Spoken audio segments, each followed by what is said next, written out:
A very good day, everyone, and welcome to the side sessions of the third UN South Asia Forum on Business and Human Rights. Today's session is going to be focusing on children in the digital era, the role of businesses to support and respect their rights, and it's going to be hosted by UNICEF. This is one of several side sessions leading up to the main forum happening on March 28th to 30th in Dhaka, Bangladesh, and virtually online. I'm so excited for this session. We've got a really fantastic group of people who have joined us, organizations, businesses who have joined us to speak on this topic. Just to note that today's session is being recorded and that we're also live on YouTube. So we're so glad to have you here. I have maybe a couple of things for us just to keep in mind as we get into the session. Number one is we would love to see you. So we are asking that if you ask a question or if you're speaking during the session, please do go ahead and turn on your webcam so that we can see each other. Number two is if you've got thoughts or questions, you can go ahead and post them into the chat, and you'll see the chat button right there at the bottom of your Zoom window. And you can also raise your hand, and that's just under the reactions button at the bottom of your Zoom window. So you can also use that to ask questions. Now, to help host and facilitate today's session, it's my pleasure to introduce Vidprakash Gautam, who's the Corporate Alliances Specialist for UNICEF Bangladesh Country Office. Vidprakash, over to you. Thank you, Cal, and good afternoon, everyone, and a very warm welcome to this panel discussion hosted by UNICEF, which is titled Children in the Digital Era, Role of Businesses to Support and Respect Their Rights. On behalf of UNICEF, I would like to welcome all of you to this afternoon panel discussion. As informed by Cal, this panel discussion would be for 90 minutes.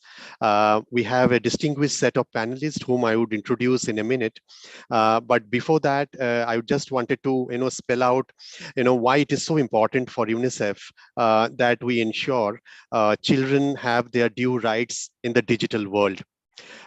Some of you would remember the State of World's Children 2017 was titled Children in a Digital World. The report represented the first comprehensive look from UNICEF at a different ways of digital technology, how it is affecting children and identifying the dangers as well as opportunities. Digital technology can be a game changer for a lot of underprivileged children around the world, and more so in South Asia. Today's meeting is basically an attempt to bring together key experts from the region, South Asia region, along with our key private sector partners who have a key role to play to ensure that children enjoy due rights and their rights are protected and respected in the digital world. I would not get into more details because we have distinguished set of panelists who would take you through every facet of this panel discussion. Before we move further, may I request my producer friends to play a message that our Regional Director of South Asia, Mr. George Larie Aji, has shared with us with regard to this panel discussion. Can we play that video, please? Hi, everyone.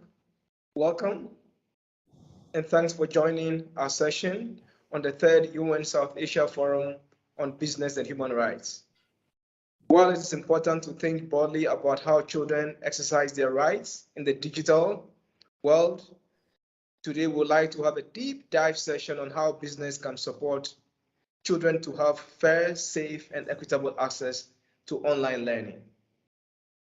The pandemic continues to highlight the severity and inequity across South Asia, and an increasing digital divide continues.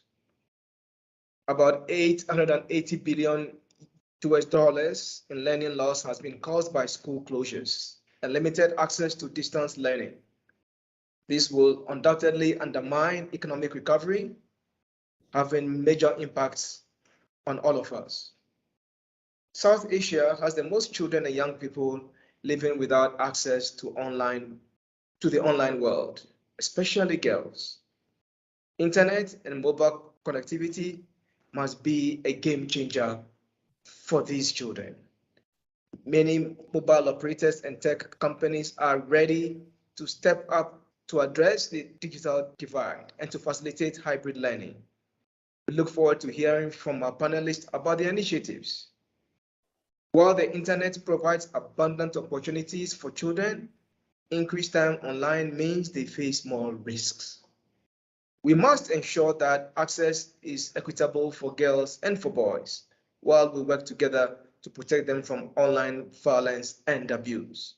I hope today's discussion will yield concrete ideas on how we should collaborate with business, as well as government, civil society, educators, parents, and children to protect and empower children and help them reach their maximum potential. Thank you to the panelists and participants for making this an engaging discussion. Thank you again. Thank you so much, Cal, and thanks to George for sharing that inspiring message with us at the start of the meeting. I would now like to introduce our distinguished panelist for this afternoon's session. I would start from the left. I'm joined by my colleague, Saim Mahmood. Saim is the education specialist in UNICEF, primarily looking after technology for education, EdTech kind of work that UNICEF is doing in Bangladesh. Next panelist I would like to introduce is Mr. Vineet Kumar. Vineet is the founder and global president of Cyber Peace Foundation based out of India. My third panelist is Rasna Hassan. Rasna is the head of strategic projects and partnerships in Grameenphone, which is one of the largest MNOs of Bangladesh. The next panelist is Mr. Trinesh Fernando. Trinesh is the global group general counsel and vice president of group legal and regulatory in Dialogue Sri Lanka, which is a MNO in Sri Lanka. My next panelist is Ms. Prachi Bhuchar. Prachi is a public policy manager for India and South Asia in ByteDance, which is a part of TikTok. And the panelist on the right is Ms. Shireen Vakil. Shireen is the head of safety policy in APAC in Meta. Meta, as we know, is erstwhile Facebook. So welcoming all our distinguished panelists in this discussion, and I'm sure their inputs and their sharing will be very, very stimulating and enriching for all our participants.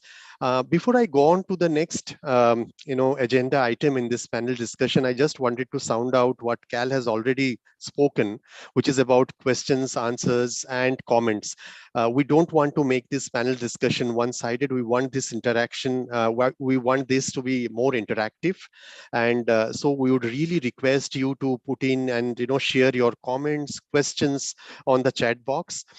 We have a particular space when we would like to bring all your questions together and share it with our panelists as they share their comments and feedback to it.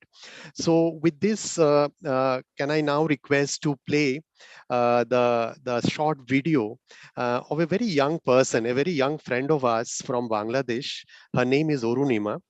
She is 9 years old and she is super excited because her school has opened up in Bangladesh. As you might be knowing, Bangladesh had one of the longest school closures because of the pandemic. So let's hear out Orunima and what she has to say.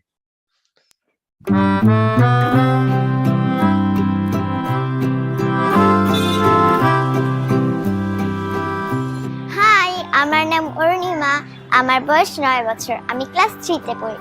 আজকে আমি আপনাদেরকে আমার স্কুলে ফেরার গল্প শোনাবো। এতদিন পর স্কুলে যেতে পারে আমি অনেক এক্সাইটেড। স্কুলে যাওয়ার সময় 3টি জিনিস নিতে আমি কখনোই ভুলি না: পানির বোতল, স্যানিটাইজার, মাস্ক ছাড়া তো স্কুলে ঢুকতেই দেবে না।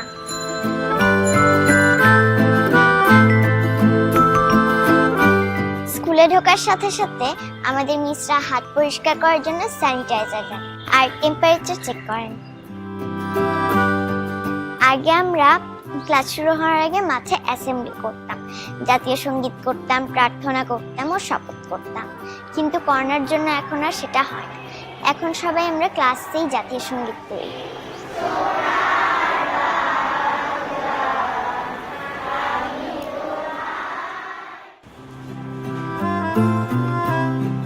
এখন ক্লাসে আমরা সবাই পুরোটা সময় মাস্ক পরে থাকি। স্কুলে বসে ক্লাস করার মজাই আলাদা। এখন আমরা সরাসরি বন্ধুদেরকে দেখতে পাচ্ছি, বন্ধুদের সাথে কথা বলতে পারছি, টিচারদেরকে দেখতে পারছি, কোনো পড়া বুঝতে না পারলে বারবার প্রশ্ন করতে পারছি।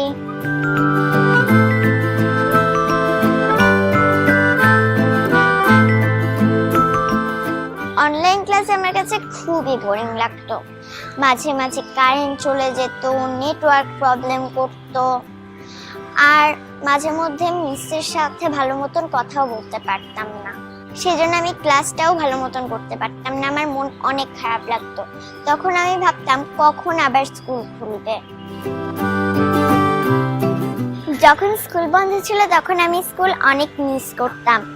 সকালে ঘুম থেকে উঠে নাস্তা করে যদি অনলাইন ক্লাস থাকতো তাহলে ক্লাস করতাম, আর ক্লাস না থাকলে তখন তো আমার কাছে অনেক সময় আমি ড্রয়িং করতাম, ক্রাফটিং করতাম, গান শিখতাম।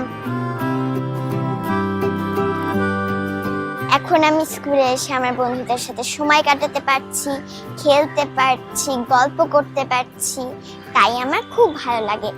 আমি চাই স্কুল যাতে আর কখনো বন্ধ না হয়। আমার মতো সব শিশুরই কোনো না কোনো স্বপ্ন থাকে, যার জন্য প্রথমে দরকার লেখাপড়া। আমি বড় হয়ে একজন টিচার হতে চাই। আমি চাই সব শিশু যেন একটি নিরাপদ পরিবেশে লেখাপড়া করে নিজের স্বপ্ন পূরণ করতে পারে।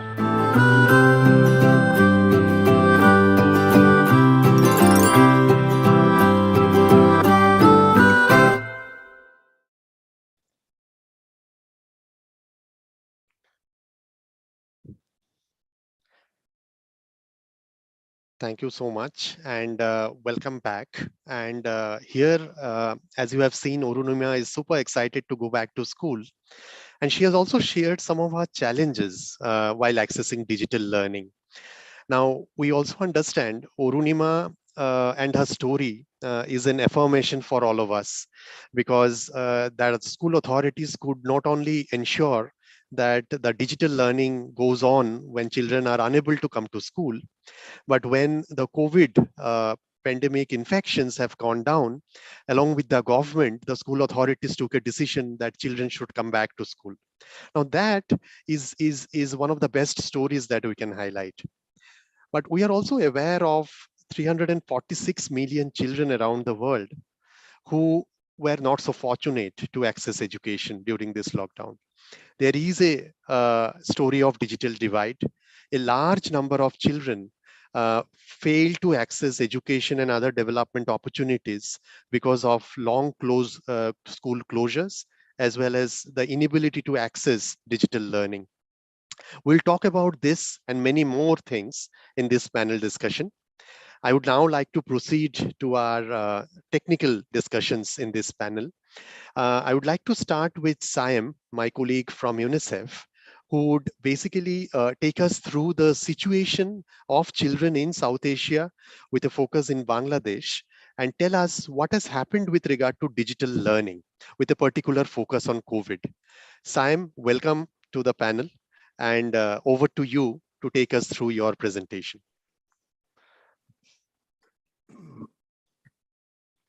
Thank you, Ved. Thank you, Ved, for this excellent intro in setting the scene with this beautiful video from this girl from Bangladesh called Arunima. I welcome everyone here, all the panelists. It's a pleasure to take everyone through the story of South Asia. So basically, I think the way we've sort of organized our presentation for the region. First of all, I think it must be noted that I'm operating out of the UNICEF Bangladesh office, and today I'm stepping in for our regional office colleagues who are in Rosa but could not join due to some transitions internally. So having said that, what we have, I think the regions of South Asia has the way we've sort of organized the situational analysis today is to really look at three components of how children have been impacted, particularly with regards to digital learning over the last almost 2 years. First of all, the region already, there are pre-existing conditions, pre-pandemic, from within the South Asia region, starting with the fact that almost 60% of children in the region do not have foundational literacy and numeracy skills. What that translates to is perhaps for the layman to understand that children of age 10 are not able to read a basic text. So that's the kind of learning crisis that exists amongst the children in the region. So that's number one. That's very, very important. The other context for the region is this region has had, of course, like the rest of the world, this region has seen school closures. But this region also has Bangladesh, which has the record of the longest continuous school closure of almost 543 days. And Arulima's story very well highlighted what that did to the children. And third, this region, as George was mentioning in his opening speech, is mired with digital divide. Like some of the most significant digital divide exists amongst children in this region, children and adults, but we are now today focused on children. So next slide, please. So this is just a snapshot of the kind of school closures that we have seen, and you can see in the second row we have Bangladesh, which has a long streak of school closures. And here in Bangladesh, we've been sort of constantly advocating for reopening of schools as early as possible. And now finally, only as of this month, we've had what we can probably anticipate as a full, sort of back to school, although we are still waiting for pre-primary grades to start. And this is actually the story of across the region. You will see Afghanistan also has, opening closures, Bhutan, India, Maldives, Nepal, Pakistan, Sri Lanka, all the countries have, and the governments have sort of, been sort of watching very closely and watching the way the pandemic has been flowing, and through advocacy, I think we've continued to sort of ensure that we can support the governments in safe school reopening. And now we can see this this chart is not up until today, but today I think we can say most of the schools have finally reopened, and this is actually a very critical time for us to have this discussion, to sort of look back. Next slide, please. Now, if we look at the region, I think as was mentioned, we have first and most foremost, we have the connectivity divide in terms of network quality and coverage. We have the digital device divide. So there are challenges in terms of access of devices, and this access is not just limited to the household having access to the device, but also whether the child can also have access to that same device that can contribute to the learning part. Then there is also the issue of digital skills. Overall, we see that there is lack of digital skills, and can be very, very relevant for this this panel discussion. I think this is one of the key focuses that we would like to sort of highlight here. And then there's social divides. So gender, language, disability, in all these spheres, we see a serious digital divide. Next slide, please. And early in the, at the start of the pandemic, UNICEF ROSA team, which is based in Nepal, had issued a guidance on basically how to, which served as guidance to various governments and partner organizations on how to continue home learning. This is really, as we all know, COVID the pandemic had really sort of caught us all off guard, and there was an emergency in terms of responding and how to sort of ensure continuity of learning. And you'll see that the left-hand side, the left-hand column talks about modalities for self-learning, whereas the right-hand side for teacher-guided, and the top row focuses on the low or no tech, which includes maybe feature phones or printed kits, and the bottom row is focusing on high tech. So this is the kind of sort of different blend of modalities that could be customized, and this guidance has actually been sort of used. We have seen the uptake of this guidance at various, in terms of guiding the policies or decisions by various governments across the region. Next slide, please.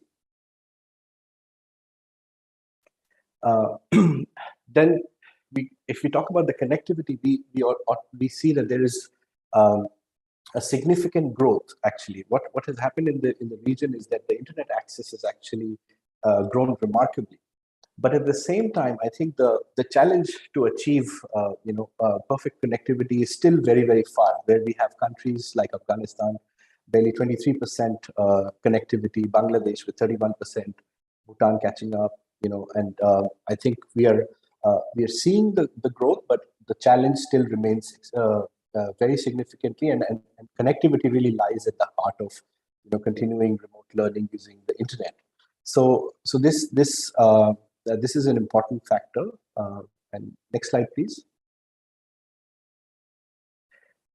And once we have the access, I think the focus is that can really access alone, can it solve the challenges related to learning? So this has been, I think, a conscious effort from our side, where UNICEF has conducted several studies over the period of last 2 years, where we've deep dived into seeing, is this access actually translating into real learning? And what we realize is that we have, as I was mentioning, that access continues to grow in the region, but the uptake and the impact of that access cannot directly yet be seen in terms of overall learning.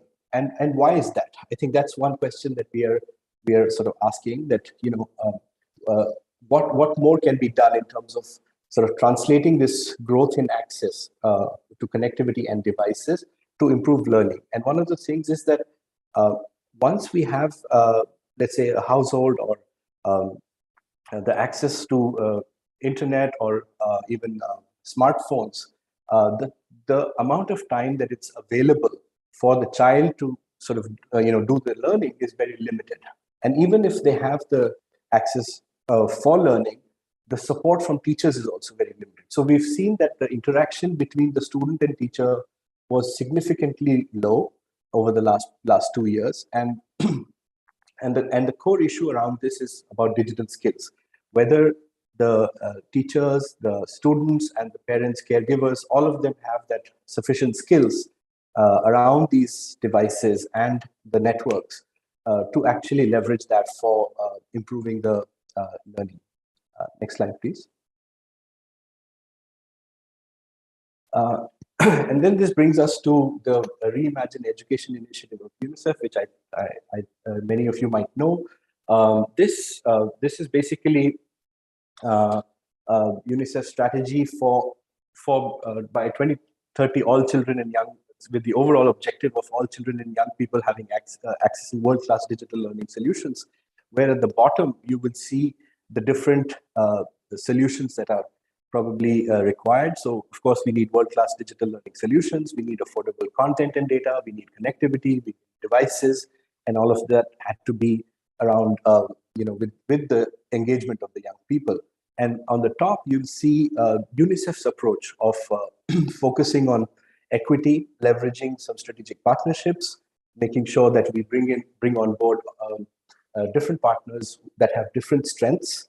And another, I think, very important intervention, or another very important observation on technology interventions on learning is sometimes they're too tech focused. So as part of this initiative, UNICEF is focused on keeping learning at the heart of the interventions, and global alignment, local adaptation. While doing that, ensuring that there is monitoring and quality assurance all along the way. Next slide, please. And just to wrap up, I think we have, based on our experience, just the guidance for technology in learning over the last, 2 years, where we are focusing on beyond the access and connectivity device, focus on usage device and reaching the unreached. There is no one size fits all, so teachers will require flexible strategies encompassing multiple learning modalities and then support and strengthen capacity of school leaders and teachers. I think that's one very important guidance that we've sort of gathered from the last 2 years, and improving support and guidance to parents, students on different learning modalities, and continuing to monitor at all levels. I'll stop there, Ved, and over to you to Thank you. take further. Thank you, Saim, for that laying out the situation of the region with regard to children and digital learning. The data you shared also shows the disparity that we are facing, in the region, disparity of various kinds, and you also highlighted a very important aspect, in fact, a very nuanced aspect, which is access is not equal to learning. There is a lot that needs to be done still, because this pandemic was thrust on us and we didn't perhaps have enough time to prepare. But teachers training obviously will be a major area of work when we look at digital learning and scaling it up. But thanks so much for laying out that situational analysis with regard to education and digital learning. I'm slightly aware of we're a little past the time. I mean, we're running a little late. I would request all the speakers to keep to time, because we have many of the speakers and we want to hear all of you, and that's my only request. Now let's go to Vineet. Vineet is the founder president of Cyber Peace Foundation in India, and he unfortunately is traveling today, but he was very kind enough to share his presentation over a short video. So I would request to play that short video where he focuses on children and their safety in the online world. Hello, everyone. It's really a pleasure to be a part of the 3rd UN South Asia Forum on Business and Human Rights. Work from home, online schooling, digital learning has become the new norm, but it has also brought a lot of challenges, a lot of new. Yeah, can we replay it, please? Because the video was not visible.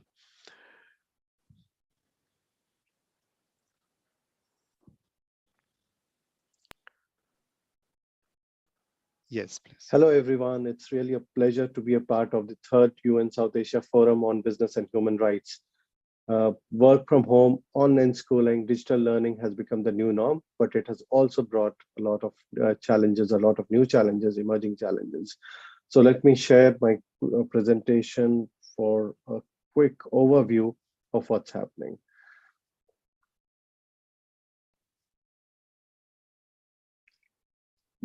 This I say is the world 1.0, and the world 2.0 is a digital world, where all these green dots that you see are the connected devices which are communicating to each other.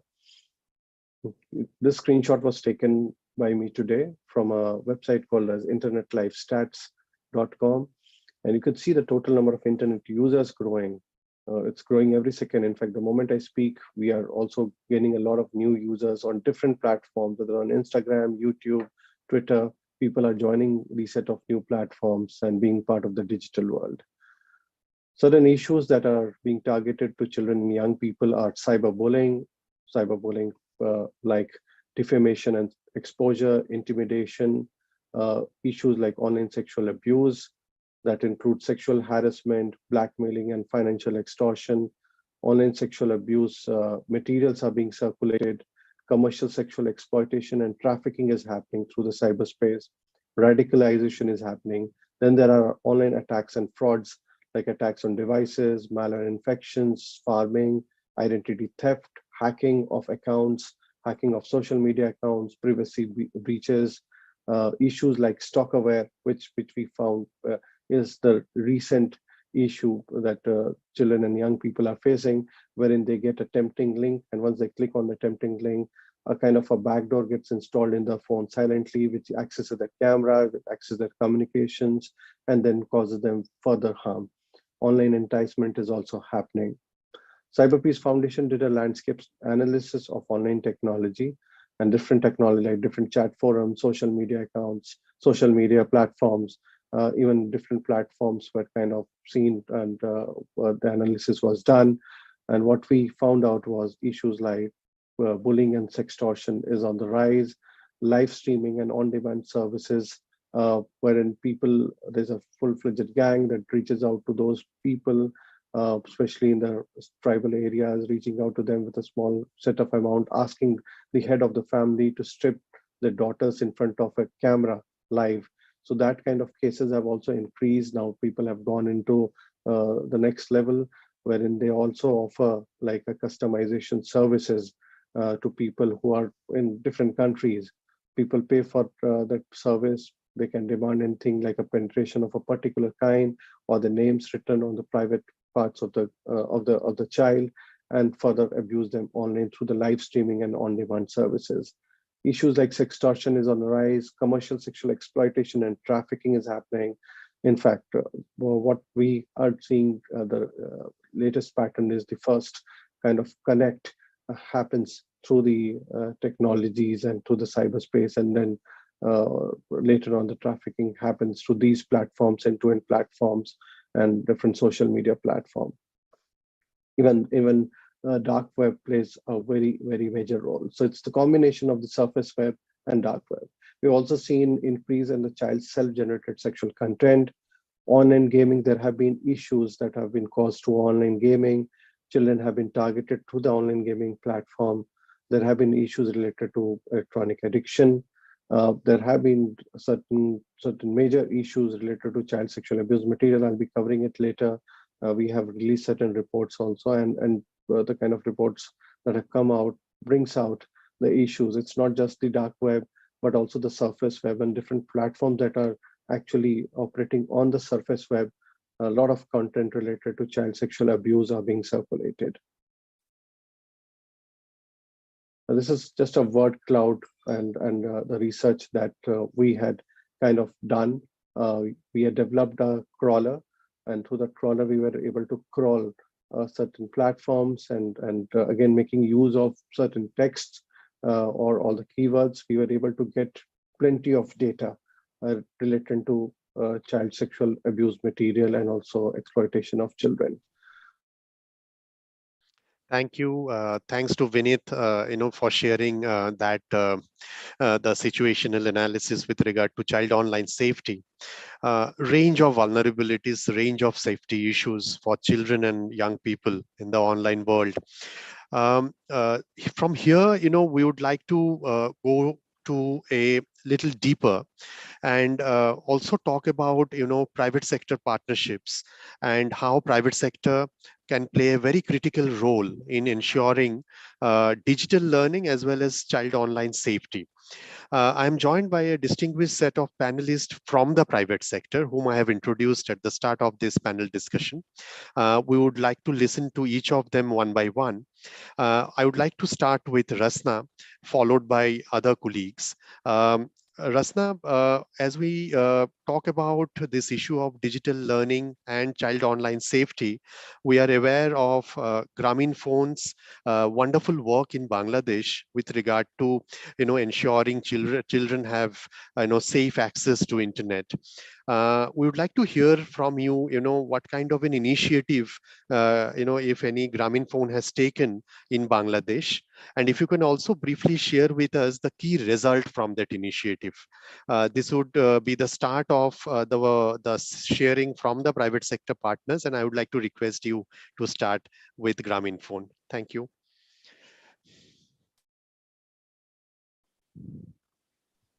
Thank you, Ved. We have been in partnership with UNICEF, Telenor, Grameenphone, and UNICEF over 4 years now. This is built on our commitment, social impact commitment, and sustainability commitment.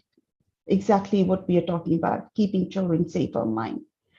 And just to give you an example of what we have achieved in terms of numbers is over the last 4 years, we've trained around over 2 million people, children, and a few thousand parents and teachers.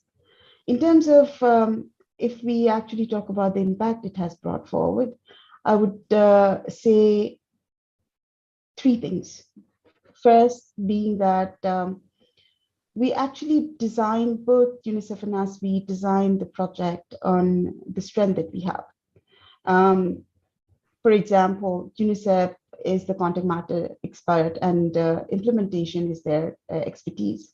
We bring in the technology know-how and also the reach. Coupled it together, we designed a very relevant, timely, but very gender specific and socially equal, I would say, project, which is very pertinent for today's learning. So that was one thing. And the second thing was being very agile on our feet, I would say.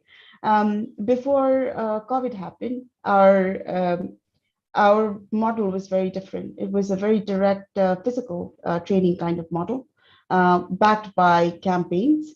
But when COVID happened, it was more of we took everything in digital space, starting from all our learning material. National television was broadcasting education material and content and campaign. Our digital training was happening online with adolescent girls and teachers and parents. And also all our assets and resources, Mina to Sabina to Thickline Online, all these campaigns were activated on all the platforms, both of UNICEF, Telenor, and Grameenphone, but also others. What it actually resulted in is we reached out around 30 million people with this campaign in this span. So that's another thing. A third thing, and the most important thing, is keeping the discussion or dialogue on the table. I think bringing in very relevant ministries, 5 different ministries together, bringing in all the leadership teams, relevant experts, and keeping it alive, making it very much visible was another element that I would say is very important. Over to you, Beth. Thanks so much, Rasna, for sharing that. I think I have personally seen you very closely engaged with this initiative, and really kudos to you and your excellent team to mount that campaign with us. It was so successful, and at a time, as you have rightly mentioned, that this was most required for children. It was very timely, and it was great to have government on board in this initiative, because every long-term sustainable solution need to come in with government support. So thank you so much for sharing that initiative from Grameenphone, and we will discuss more about Grameenphone's work in the coming minutes. May I now go to Trinesh? Trinesh Fernando is from Dialogue Sri Lanka. Welcome again, Trinesh. Trinesh, in your experience, from Dialogue's perspective, if you can again, share with us an initiative or a few initiatives that Dialogue has undertaken, and the key result that you have observed. Over to you. Yeah, thank you, Ved. Dialogue Smart School project, and that is starting in initiative in 2017. NANDAS's Smart School project, spearheaded by Dialogue Foundation. It aspires to transform Sri Lanka's education ecosystem and to change in the way education is consumed. And this project highlights Dialogue's commitment to develop the local education sector vis-a-vis digitized study solutions for the classroom. So the aim of the project is to transform 250 schools to smart schools through systematic people-centric transformation of the conventional manual learning process, and thereby creating smart students and teachers. First phase of the project commenced in 2017. Saw the initiative being rolled out to across 100 schools with train-the-trainer programs being conducted for nominated ambassador teachers from various provinces. In 2018, 53 schools were added to the program from Central and Sabaragamu provinces, with customized school transformation plans being rolled out to all 153 schools to ensure continuous improvement.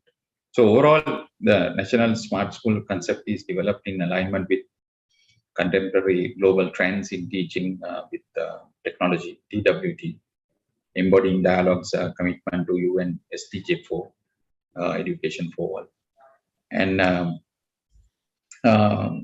dialogue in partnership with one of our associate companies, Head Starts, and also deployed a full suite of educational content and applications without any data charges. That is one. And of course, during COVID, to assist the ordinary level, especially the O-level students, we had NANASA started a short code 1377 education helpline, where O-level students can actually call up the number and ask for immediate assistance from teachers or plug into a program conducted by their own school. Then NANASA TV started way back in 2009 with 2,000 schools and distribution of 2,000 televisions in 2009. Now that has expanded, to date it is there, and 1.7 million households have NANASA TV now. Initially started with 2 channels, free-to-air channels, but now it's expanded to, during COVID, expanded to 8 channels. So we reach 1.7 million households, and it's free of charge. And the content is prepared by Education Ministry, and strong collaboration and partnership with Education Ministry throughout since 2009. Then of course there is an app, NANASA app, where education content from grade 1 to grade 13 in all 3 languages, launched on Windows, iOS, and Huawei OS apps. That much I can share with you.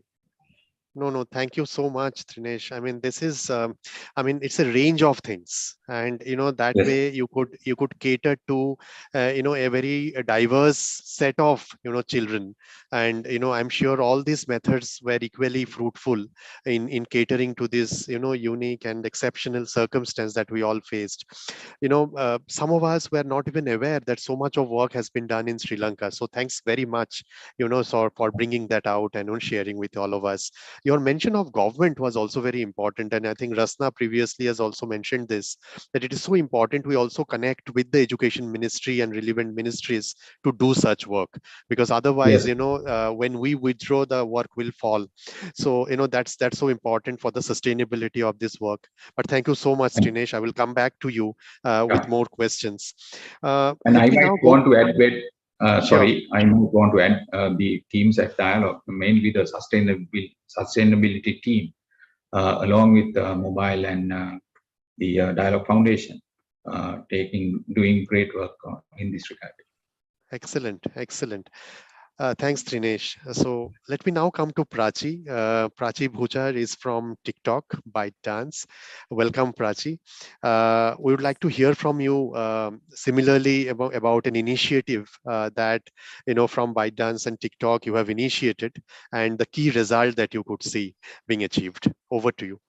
Right. Thanks so much, Ved. I think that, TikTok is often seen as a platform that just has a lot of song and dance. Of course, it is primarily an entertainment platform, but we've been operating in South Asia for a little over 2 years now. And I think that one of the things that we became aware of was that most of the people who use our platform, whether it's in Bangladesh, in Nepal, or Sri Lanka, they're first-time internet users, very young users.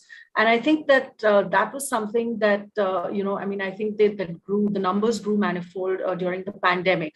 I think my co-panelists have been talking about all the work being done in the online education space. I think the 2 things that I'd like to focus on, and maybe we can talk about some of it later. One is the digital literacy aspect. You've touched on it briefly, but I think that for us at TikTok, I think one of the things we felt was that a lot of people who were using the platform were not really aware of checks and balances that existed. As a result, what was happening was the users were very young. but the parents didn't have confidence in the technology, and they were not comfortable with the children using the technology because they didn't know that there are existing checks and balances. So as a platform, what did we do? Well, a number of things I think that we've done, but I think I'll just briefly take you through some of our safety policies that exist. So for an example, in Bangladesh, we have a safety center. It's on the platform. It's a one-stop destination that actually provides access to safety policies and resources, both in Bangla and in English. It includes guidance on how you can prevent cyberbullying, because that is something that has been an issue. It also has a parental guide feature. It has a family pairing feature, which I personally, I'm a parent myself, and I find that, this is a feature that really spoke to me, because it allows a parent or a family member to actually link their TikTok account to their teens. So you can mirror your teen's phone, you can set a control over the screen time or the restricted mode, where you can control who can send a message to them. And in that sense, I think there's a higher degree of confidence in the use of that technology. We also ran a very successful campaign. It was called Safe Internet, Safe You. And we had two small campaigns under that. One was Apni Safe to Internet Safe, which basically translated means that if you're safe, then the internet is a safe space. So you need to think about what you're putting on a platform. And I think the second was Hoi Sochetan, which is like, be vigilant, because platforms are being used by a lot of people who want to scam youngsters on the platform. So I think that the issues around safety, yes, of course, they are the responsibility of platforms like TikTok. But I definitely think that it has to be a partnership between the parent community and the private sector as well as government, because again, a lot of it is sensationalized, and I think that the actual work that is being done doesn't always get out, and people don't know that these checks and balances exist. So I think that for us, that digital literacy of actually ensuring that we partner with the right people to get that amount of digital literacy information out is something that we've been working on very closely, and I'll be happy to actually talk a little bit more about that, as well as something that we've done for education going ahead once the other panelists have gone through this. Thanks. Thanks so much, Prachi. I think, being in Bangladesh myself, one can easily relate to this, and it's very interesting the kind of catchy, phrases you have used in that campaign, the taglines. It will certainly catch the attention of, especially the younger population. Your mention of parents is very, very important, and I'm sure Trinesh, Rasna will also agree. This has also been somewhat part of the interventions you have also steered at your level, where engaging with parents becomes a very critical element in ensuring safety and safety of children, and their education, their sensitiveness is so important. So thank you again for sharing that. We will talk more about the kind of work you have been doing in coming rounds. Let me bring in here Shireen Vakil. Shireen is from Meta. And from some of us who has been in child rights sector for long, we have known Shireen in other capacities as well before Meta. So welcome, Shireen. Great to have you in the panel. I would now like to request you to share, initiatives and the results achieved with regard to, Meta's, actions in this regard.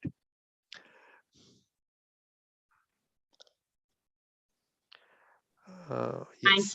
Thank you, Ved, and thank you for inviting me here. I'm very happy to be part of UNICEF's panel. As you mentioned, for those who don't know me, I spent about 20 years with Save the Children. So I'm dedicated to the issue of child rights. And just before Meta, where I've been for a year, I was with the Tata Trust, which is very large philanthropy in India, for whom education was always core. So these are areas that I've worked very closely on, and the digital space is obviously a newer space, but a very, very important space for all of us, and but most especially for the younger generation. So I'm really happy to be here.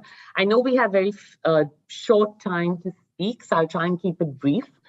In terms of Meta, I think safety is very, very critical for us. Our mission is to build communities and bring the world closer together. We know, especially during COVID times, how important this was, how much people depended on our various platforms, Facebook, Instagram, WhatsApp, to reach out to people for school and kids, especially in South Asia. I think UNICEF, in fact, did a research where it showed that WhatsApp was the largest used means of learning for kids in about, I think there was a study that was done in about 7 states, if I recall.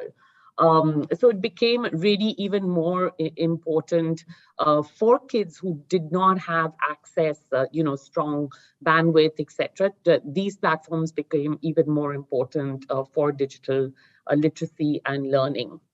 So safety is critical for Meta. We have over 40,000 people working on safety and security issues from a wide range of backgrounds. We take a kind of 360-degree approach to it. So we have specific policies, what we call our community standards, which basically tell you what you're allowed and not allowed to do. They cover a host of issues, many of which have been mentioned, like bullying and harassment, like sexual exploitation, etc.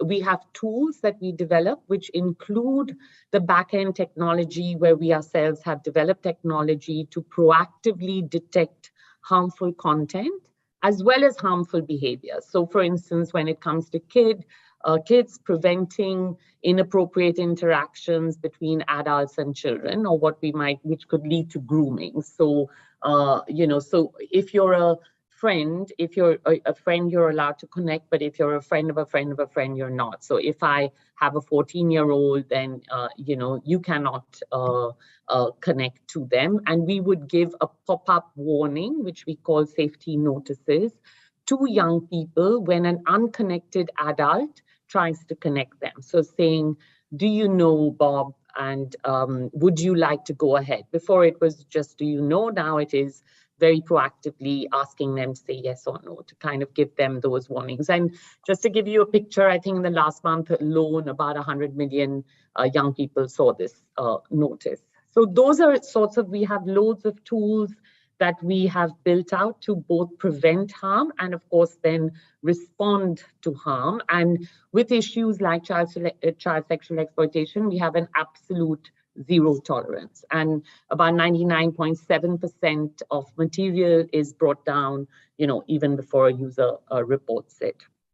The other area, since we're talking about digital literacy, that I kind of like to give an example of, because we also build out resources for, again, different areas. So we have a bullying prevention hub, we have a family center, safety center, specifically for children, and then more recently for women, where we have a whole host of women's safety resources and training. And we do this in partnership the people across the world. We have about 800 partners, I think, safety-specific partners. So in terms of digital literacy, we have a program called We Think Digital, which runs specifically in Asia for the last, say, 3 years. We've reached about 2 million people. In India, we have We Think Digital. We partnered with Cyberpeace. I don't think Vineet is online, right? It was just a video message. Who are working with the National Commission of Women to both do training. So we've reached about 200,000 women and girls, as well as a portal which has all the materials on it called Digital Shakti. We have also a partnership with the Ministry of Secondary Education, which will reach about 10 million students and 1 million teachers. Ved, were you giving me a time check? Yeah, I mean, okay, there are a range of things. And then we can add on later. So this is an example, but I do think that digital, safety needs to be a core component of digital literacy. As soon as kids get online, they need to understand how to keep themselves safe and how to interact responsibly as well. Thanks a lot, Shireen. And I'm sorry because of paucity of time. You know Of that course. some of this is so interesting, and you have very nicely also highlighted the interconnectedness between digital learning and online safety. I mean, this cannot be in silos. There is Correct. so much of interlinkage between the two, and also this constantly evolving scenario of the community guidelines with regard to how do you actually ensure that children and people who are accessing your product is safe. But thank you so much to you and all of us in the panel. This round has been able to bring out the key initiatives that our private sector partners are doing. As we have rightly highlighted at the start of the panel, that in order to ensure digital learning and child online safety, any one set of stakeholders can't achieve it. It requires a convergence of efforts. It requires a convergence of resources. And today's panel discussion, in a way, is to basically bring in all the relevant stakeholders to show that together it is possible to be done. Otherwise, it's a huge challenge. Talking about challenge, we will now move to round two. And I would now like to re-invite Siam in the back to the panel. So Siam, if you can share with us, some of the key challenges and gaps that you see in terms of children accessing digital learning. Digital learning which is equitable and most importantly, which ensures quality. So over to you, Siam, and if you can, in a 2 or 3 minutes, if you can take us through some of the key challenges and gaps. Sure. Thanks. Thank you, Ved. And it's really exciting to hear all the initiatives by different organizations, partners. This is, as you rightly mentioned at the beginning, speaking about digital learning, this is really a very new challenge. And we were quite taken aback in a way as institutions, as organizations, on how to immediately respond. But and I think in the situational analysis, we highlighted the key issues on digital divide that exists across the region. But I think the three things as part of the Reimagine Education strategy, I think the three things that really come out and probably are very relevant for this panel is the focus on learning. I think what we have focus on learning, and then I'll move on. But the first point for us is like when there are interventions that are designed which are heavy on tech, we realize that they don't often sort of help us achieve the overall objective of improved learning. So I think one of the key areas where we feel there needs to be some attention is to keep the learning at the center of initiatives and interventions. Then the focus on most marginalized, as you mentioned. So equity and reaching the vulnerable, reaching the populations which are population and groups that are sort of being left out. This region being the region with the most severe digital divide. I think that's one of the key areas that we'd like to focus on girls and women, as George had mentioned it right at the beginning.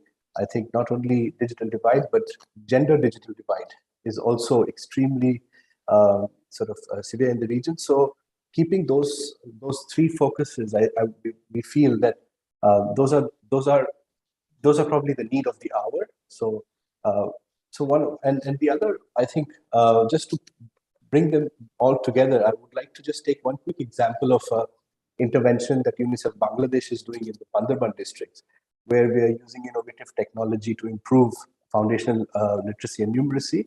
And these are, Bandarban lacks is sort of, in terms of learning crisis, is one of the regions which experiences most severe learning crisis. So, identifying technology solutions and also building research around that. So generating data and evidence and doing implementation research will allow us to sort of, come together as an ecosystem, as you had mentioned, with all the partners, where we can sort of then build on the strengths of all our partners to create like scalable, large-scale projects and interventions that can probably serve the children. I'll stop here. Yeah. And we'll take the child protection component, I think, from Vinit here. Thanks, Saim. I think you have really nicely brought out all the key challenges and gaps with regard to learning. Your example of that particular district is also interesting, because a lot of our discussions around digital focuses on urban centers, and certainly urban children are a slightly privileged, but with this COVID pandemic, we have also seen how technology can be hugely beneficial to rural hinterlands, especially in South Asia. So I think there is a greater need to invest on maybe infrastructure, about connectivity, about device access, etc., which can ensure that children can access digital learning in a manner which is helpful for them. But thanks so much for bringing those ideas out. Can I now request to play the video from Vinit, where he has shared some of the challenges and gaps pertaining to child online safety from his perspective. I'll be very brief here. The issues that we see on the ground is, number one, penetration of internet. Especially in developing countries, internet has still not reached the last mile. Access to essential services, access to e-learning in the tribal areas, in the remote areas, it's still a pain point. Even if they get access to internet at some place, then there is an issue of, again, access to the device. There could be just one device and there could be many children together. So that's one thing that I see. Digital literacy is one thing that a number of platforms today, and people are not well trained to access this platform. So literacy is another big issue. And after that, I would say the safety aspect. There had been cases where the classes were also kind of attacked by cyber criminals. There had been cases of Zoom bombing. There have been cases of different kinds of issues created by the cyber criminals during an online classes, where people are still struggling to kind of make the environment safe so that everyone, each and every student, gets access to the education flawlessly. So I think a lot more needs to be done. It's a very good start. A lot of learnings have already happened, and slowly all these platforms are kind of making their security policies and everything quite robust. And the platforms are becoming more and more mature. It's just a matter of time, and I'm sure we'll be able to kind of come onto the platform. It's almost everything has been advanced. We were supposed to access to this education maybe 5 years down the line, but everything has been advanced, and but still people have adapted to this, and they're making a good progress. So thanks to Vinit, for sharing those challenges and gaps. I mean, this is reverberating because, we have already discussed some of these issues, and it is so important that, we also look at those areas as, as possible areas of solutions. From here, we would like to again move on to our private sector partners, and I would like to, ask them what do they think, standing from a corporate private sector space, wherein you see this context, you see the challenges, you see the situation of children. What do you think could be, 2 or 3 critical game changers, solutions that can address digital learning and child online safety? So can I start with Rasna? I would really like you to answer, each one of you answer very specifically, what do you think could be the game changer solution? Rasna? Thank you, Vid. I think first and foremost, I think taking this to every child. I think we are saying the same thing again and again, making sure every child understand the safety features, understand how to, the smart measures that they can take, and also educating parents. For that, institutionalizing is very, very important of this content. Not only that, training resources, teachers is also another important game changer.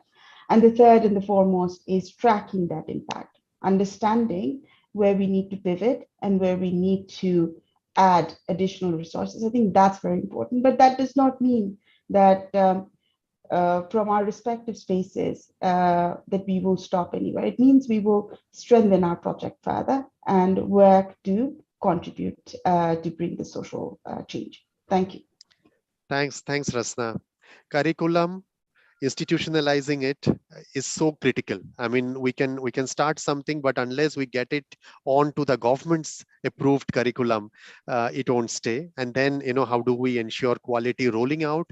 And you have also highlighted the importance of monitoring it to ensure quality and timeliness. Thank you so much. Can I move to Trinesh? Trinesh, what according to you could be game changer?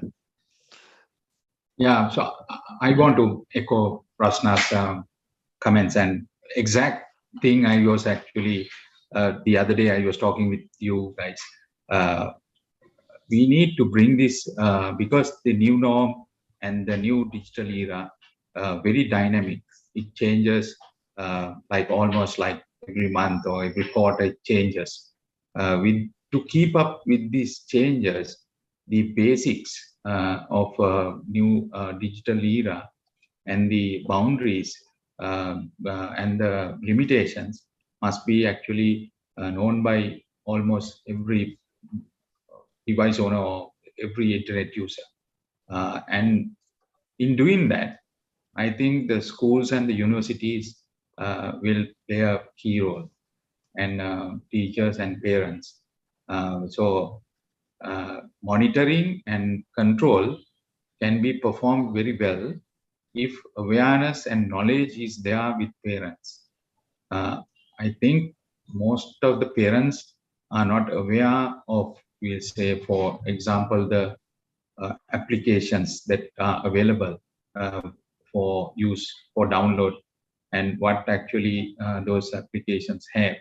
And other one is gamification and the move towards gamification and how it actually can impact, especially children, especially teenagers. Those things have to be monitored and controlled, and that can be done through education and sustained education. Thank you. Thanks, Trinesh. I think these days we are also using the word digital citizenship, and it includes a range of things. It's also about not just being aware of one's rights, but also one's responsibilities. Yeah, so I think that is so important. And I think both in your and Rasna's sharing the criticality of education sector and how do we mainstream all of this in the education sector. Prachi, your turn. Game changers.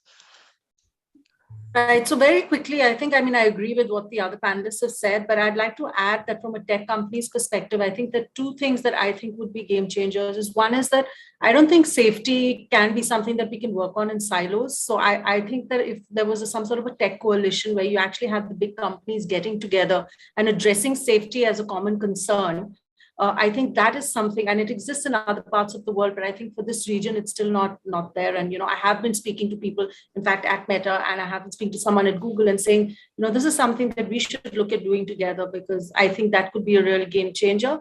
And I think the other thing that I think could be a game changer is that as tech companies, because we're global companies, we sometimes forget the realities of what's happening on the ground in different parts of the world. So I think that if there's a little more leaning in local and looking at issues of safety that are intrinsic to that region. So for example, something like anorexia and bulimia may not be big in South Asia or in India, but something like harassment or stalking would. So I think that element of leaning in local would definitely be a game changer in this space.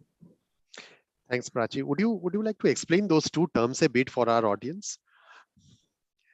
Which one would you like me to explain? Anorexia and the other one. Anorexia and bulimia are eating disorders and very common. So you have actually pro-ANA groups. That means people who are pro, who believe that it's okay for young girls to have body image, issues and put them on a platform and things like that. But of course, body image issues exist in South Asia as well, but I just don't think they're in the same form. So, to have blanket kind of terminology and say that, okay, this is what we're going to look at in terms of even our community guidelines and things like that. I think those are things that could definitely be game changers. Thanks, Prachi. That was so critical and important. Over to you, Shireen. Game changers. So I think I would echo what the two colleagues, Rasna and I think Trinesh said. I think it's really important. One is to have campaign to make sure that every single young person knows about all the various tools and features that are available. I mean, not just young people, but older. But since we're talking about kids at the time that they come online. And I think, for instance, we have training materials. We have a guide that we just recently developed specifically for South Asia. So big focus for girls and women and children, but you need to get it out there.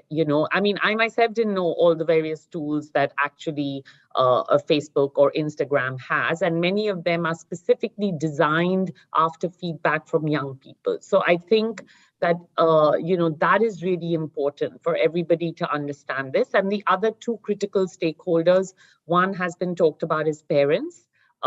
Parents need to be informed and get more involved in their children's online activity, not just as a control or like you can't do this, you can't do that. And we really need to watch for that in our context, in our kind of Asian context, because we want kids to have like what we call agency, right? And be able to express themselves, to be able to express themselves freely, but we want them to be safe.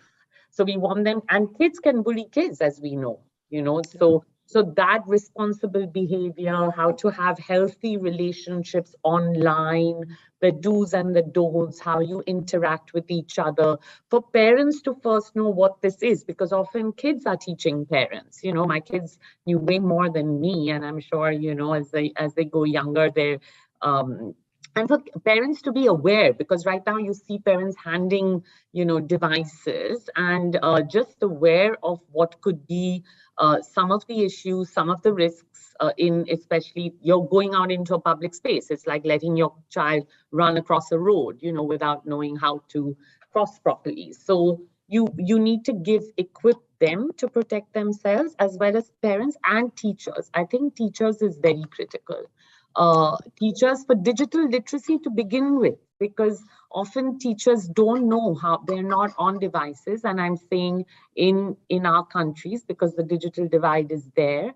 So they need to have that as part of the teacher education curriculum, as well as then as part of the kids curriculum. That's what I would say. Thanks so much, Shireen. Very important points. See, I mean, there is a range of questions and comments that has come on the chat box. So can I encourage you all to, see those, and maybe if there are certain things specifically addressed to you, you can even, respond to them on the chat itself, because I'm a little worried about time. We have 17 minutes left and we have a couple more questions to cover. So we'll try to cover as many questions as possible, and audience has been very, very interactive. Let me now come to back to Siam. Siam, your last intervention in this panel discussion, what would you say would be your key ask from mobile network operators, from tech companies, from where our fellow panelists are coming, and many more private sector actors in this space? What would be your ask with regard to promoting and respecting child rights by tapping into both the opportunities as well as addressing challenges? Right. Thank you, Wade. As has been pointed out during the interventions, and all the colleagues from the technology firms, in some way or the other, we're already cooperating at many levels. We have a long-standing cooperation, as Rasna had mentioned, with Grameen Phone. There's also collaborative work with Facebook that we are working on. I'm sure we'll come up with something with the ByteDance as well as Dialogue in Sri Lanka. So technology partners are somehow critical to completing this jigsaw. As countries are moving slowly transitioning from towards a blended approach of learning, child safety online, as well as sort of using technology to improve teaching and learning in the classroom is going to be pivotal. So I would probably say that we need to reinforce our collaboration in terms of digital literacy and skills. That remains at the heart of sort of success of any intervention, even if you look at it from a learning point of view. Then there's also, of course, continued cooperation on child safety, which is already going on for a while. And finally, I think, there are new dimensions that are coming out of these partnerships. I think technology, as Shirin was mentioning, that, various portals, various platforms are becoming critical to even educational solutions. So this will happen. And I think leveraging these partnerships to improve the overall teaching and learning process, I think in countries would be critical. So focusing on partnerships as well as our cooperation, digital literacy and child safety would be the way forward, according to me.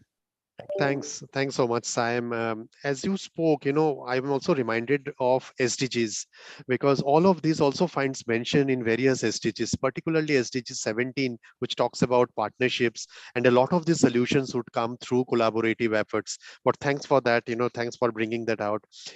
Can we now play, Vinit's inputs with regard to, what do he think, are the key asks?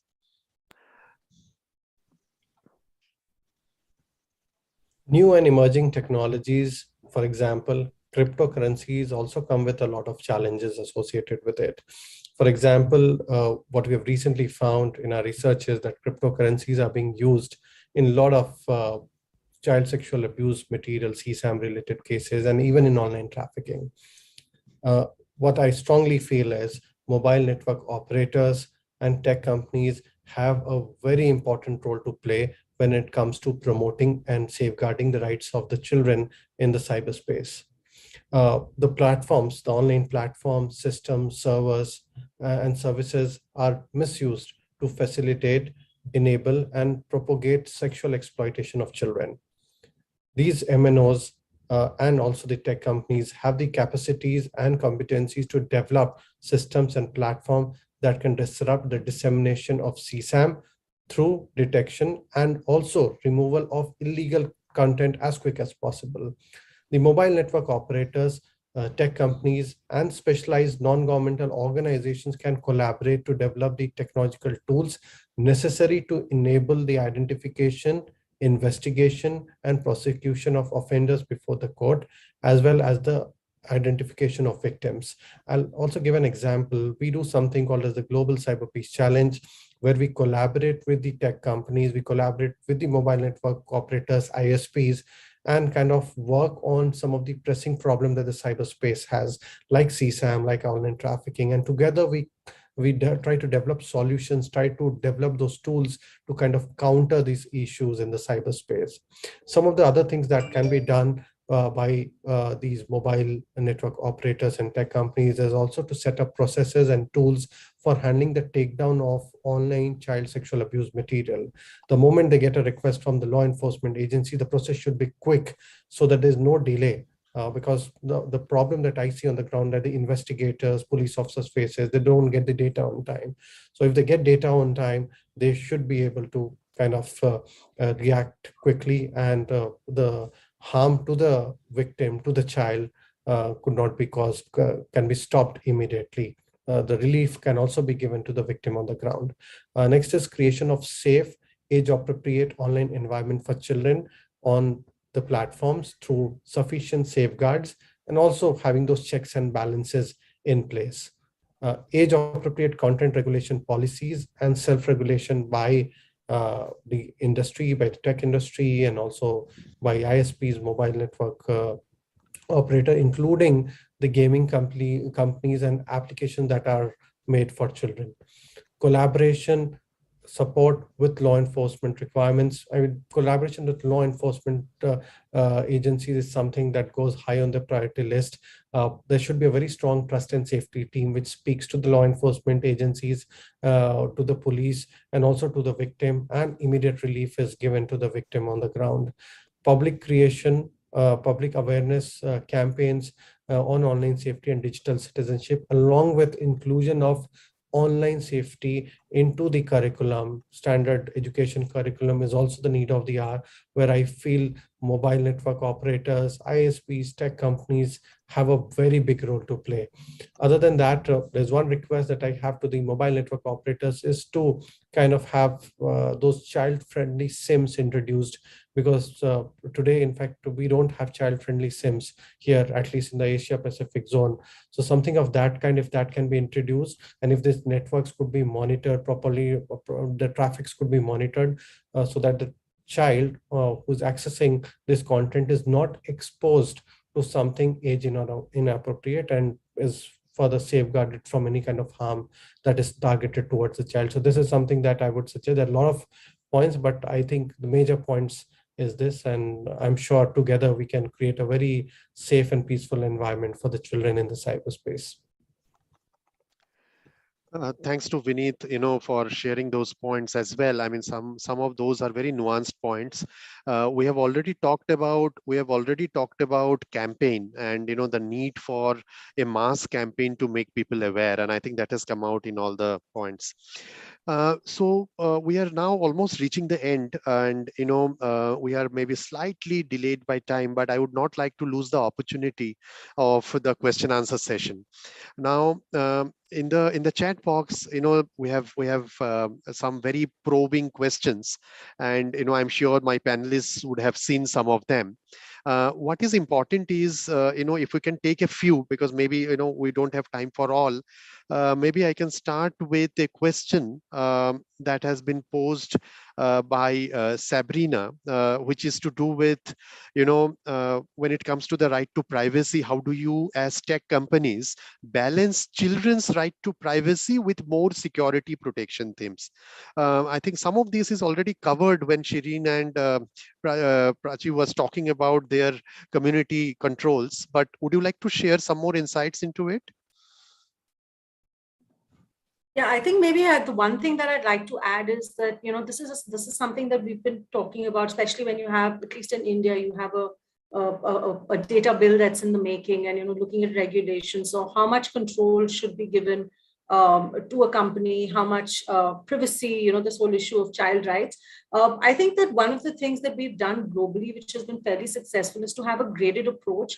And while we're an app that is for the 12 plus, on the Play Store, we're listed as an app for those who are over 12. I think that even between the ages of 12 and 18, there's a nuance in terms of how children access technology. And I think that, so I would say greater controls for the at TikTok, because we believe that by the time you're 16, perhaps you're in a phase where you can make some of those informed decisions better. So for example, we have something called direct messaging, which we don't allow for children under the age of 16. So if you're somebody who wants to indulge in grooming, or you're a predator, you will not be able to reach out to a child who's under 16 years old. And by no means do I say that between 16 it's okay to do so, but I'm saying that between the 16 and 18, you assume that there is a higher degree of maturity that the children have, and so you would be able to access that information differently. So I think that for every platform, I'm sure Meta has its own ways of dealing with this, but I think those are some of the things that we look at ByteDance. Thanks. For the shortage of time, can I also request some of my panelists to look at the questions? If you think some of those questions can be responded on the chat box itself, please do so. There is another interesting question from Zek. I don't know if his full name, but he was saying, could you show the impact of health, including mental health, through using digital technology? What kind of support and curriculum has been useful for teachers, as well as useful for to take license for teachers? Do you have model training text? So it harps on how do we engage with teachers and stuff like that. Would anybody like to take that question? What was the question on mental health and health, Ved? Yes, it was could you show the impact of health, including mental health, through the use of digital technology? I think what he meant was, screen time, and also, so there are a lot of things in it, maybe also gaming. But the second part of his question is about curriculum and how do we involve teachers? Yeah, so I think I mentioned that, right, about how important it is. And I think that it has to become part of the curriculum. So one of the things that digital literacy and safety should become part of the school curriculum. I think starting from upper primary, actually, you don't even need to wait till secondary. I think with mental health, I think one of the things is that what we found is in consultation with experts, we have developed a lot of mental health resources. And we know that one of the things that we've heard from experts is that it's really important to allow young people, adults, to reach out to their friends and family when they are in times of distress.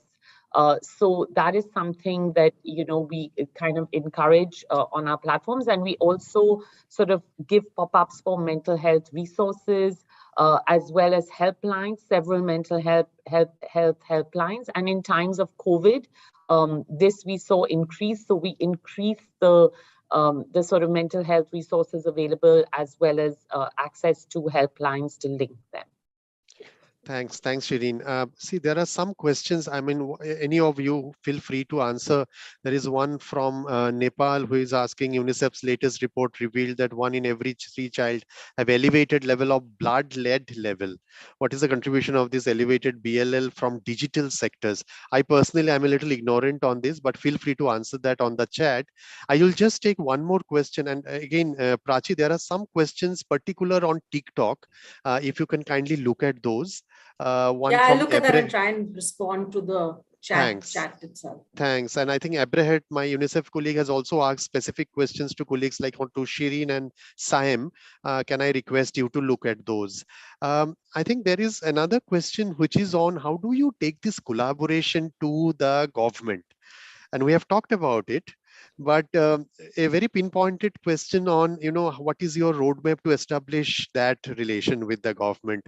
Can I ask Rasna to share some of her experience pertaining to policy dialogue that she had in Bangladesh briefly?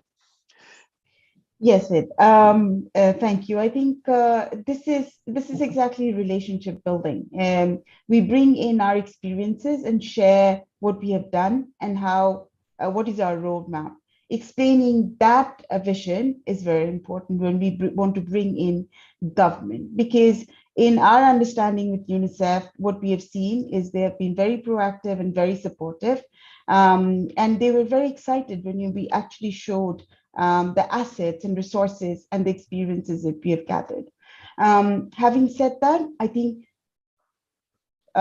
making that connection and understanding who is relevant and who will be able to contribute, and in most cases bringing in multiple ministries together and having a very interactive session is very, very important. And keeping that dialogue, that showing them what we have done and how it has impacted is also very relevant. I think that is very quickly, that's what I can say. Yes. Thank you, Rasna, and thanks to all the colleagues in the panel for answering to those questions. I would still request you to look at the chat box, and before we finish, whichever you think you need to give a feedback, you can give a feedback. Do that. We have a couple of minutes left, and we might spill over by a minute or so, but I can't lose the opportunity of a final round of feedback, especially from our private sector partners. Can we start again with Rasna? Your final feedback on what you as Grameenphone, as a mobile network operator, would like to seek collaboration from. So this is, I mean, I have asked Saim and Vinit to share their ask. This is your space to share your ask, and whom do you think can cater to that ask? Over to you, Rasna. That's a tough one, but I would definitely say it's a multiple collaboration from government, from our partners like UNICEF, and also there are other organizations who are working in this space.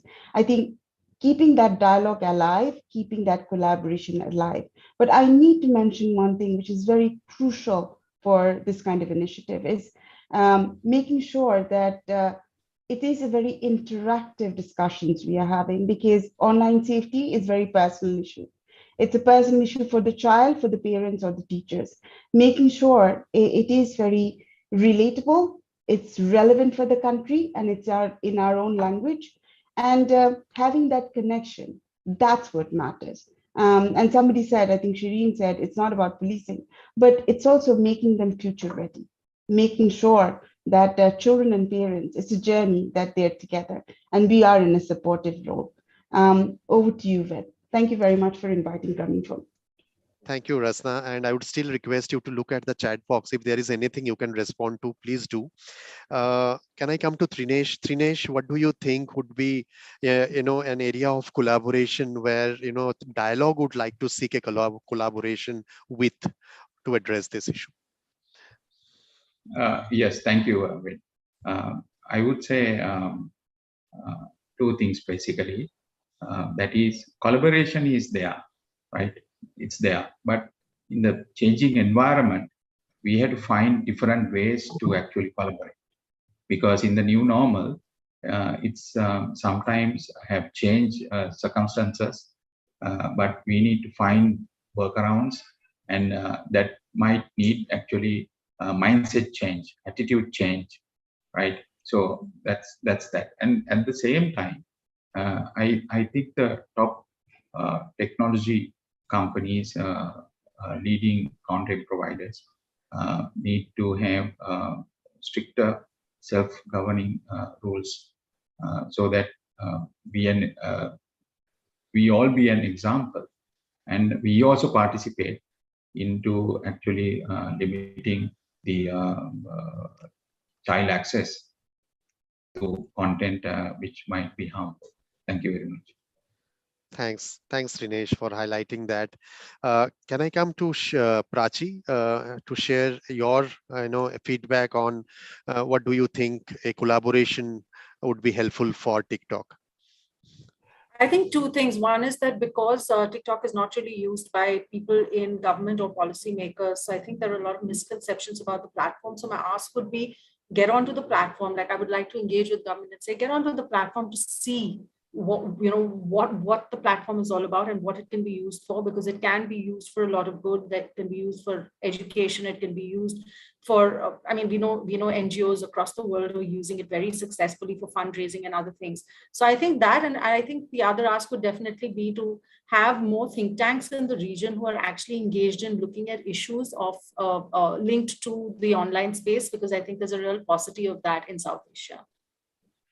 Yeah, thanks so much. You have already mentioned something in your previous intervention when you talked about tech coalition. And I think, that's really, a very, very important idea which can be taken forward. Thanks a lot, Prachi. Requesting again to look at the chat. If you think there is something worth responding to, please do that. And last but not the least, Shireen, we are aware you have to get into another meeting soon. Can you share some of your final thoughts and your feedback on collaboration?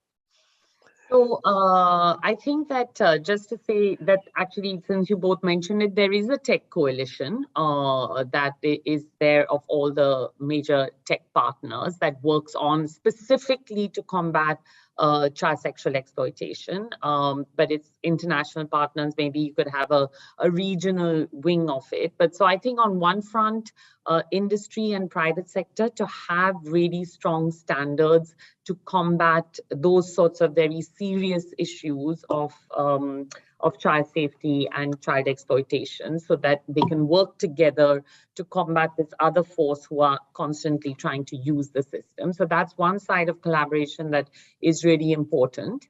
And the other is what we've been talking about, to make sure that every single child, that parents are involved in their kids' online activity as much as their offline activity, that they know about it so that they can provide safeguards, and young people can go to their parents, just like we talk about child protection in the offline space, right? We have to make sure that we empower young people, but they also have someone to go to in a trusted space. So to have a campaign across, with all of us, for instance, so UNICEF, UN bodies, NGOs, civil society are critical, from the smaller grassroots ones to the larger ones, as well as other government and private sector. Government really to institutionalize and sustain. That's the main thing. Thanks so much, Shirin. And I think for the government also, there is a need for all of us, even agencies, CSOs and private sector also, to reach out to the government proactively, to also bring them on board to a lot of these initiatives we have shared today. But wonderful, and thank you so much, each one of you, for your time and wonderful sharing and all the meaningful discussions. Thank you so much. Before I close, I would like to thank, also a lot of people who were working from the background, my colleague Elaine, Bernadette, my colleagues in Bangladesh country office and various offices in the region. I can't take more time. We have already spilled over 5 minutes, but what is important to highlight is one of the key purpose of this third United Nations South Asia Forum on Business and Human Rights is to bring disparate set of stakeholders to talk about issues pertaining to human rights. I'm sure this session was very important and helpful in that regard, because here we talked about a particular section of our society whose human rights are particularly at risk, who are children. And I'm sure this session was also helpful to know a lot of things that our private sector partners have been doing all this while. So thank you again for everybody's participation. I really appreciate all your active participation. Can I now hand it over to Cal to close this session? Over to you, Cal. Thank you so much, Ved Prakash, and fantastic work facilitating this. Thank you so much to our speakers as well, and to everyone who has attended this session. Been a really fantastic and insightful session.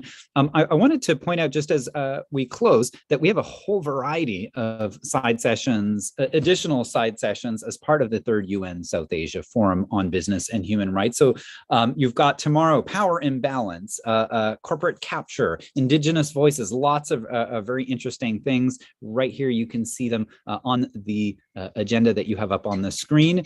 And I do suggest that if you'd like to learn more about them, go ahead and visit the SAF BHR website. But in the meantime, I'm wishing everyone a wonderful rest of your day, and thank you so much for joining us.